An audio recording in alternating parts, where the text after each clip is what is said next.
بسم اللہ الرحمن الرحیم۔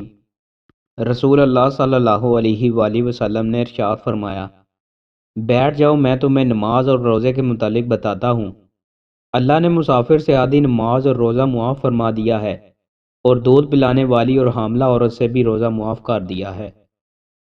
رسول اللہ صلی اللہ علیہ وآلہ وسلم نے ارشاد فرمایا، کسی گھونٹ پینے کا ثواب اللہ تعالیٰ کے یہاں اتنا زیادہ نہیں ہے جتنا اللہ تعالیٰ کی رضا کے لیے غصہ کا گھونٹ پینے کا ہے۔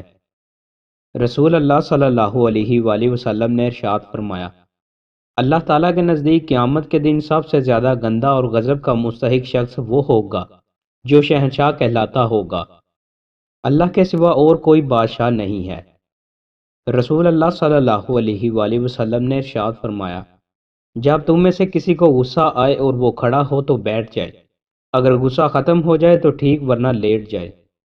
رسول اللہ صلی اللہ علیہ وآلہ وسلم نے ارشاد فرمایا، جو شخص اپنے بستر پر پاک و صاف ہو کر سونے کے لیے جائے اور اللہ کا ذکر کرتے ہوئے اسے نیند آ جائے تو رات کے جس کسی لمحے میں بھی بیدار ہو کر وہ دنیا و آخرت کی جو کوئی بھی بھلائی اللہ سے مانگے گا، اللہ اسے وہ چیز ضروری عطا کرے گا۔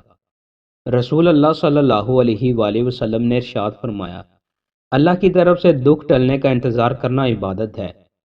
رسول اللہ صلی اللہ علیہ وآلہ وسلم نے ارشاد فرمایا، اگر تم دل کو نرم کرنا چاہتے ہو تو مسکین کو کھانا کھلاؤ اور یتیم کے سر پر ہاتھ پھیرا کرو۔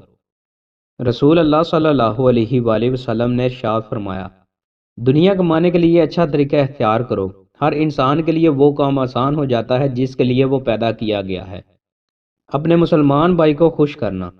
رسول اللہ صلی اللہ علیہ وآلہ وسلم نے ارشاد فرمایا، تیرا اپنے مومن بھائی کو خوش کر دینا، اس کا قرض ادا کر دینا یا اس کو کھانا کھلا دینا افضل اعمال میں سے ہے۔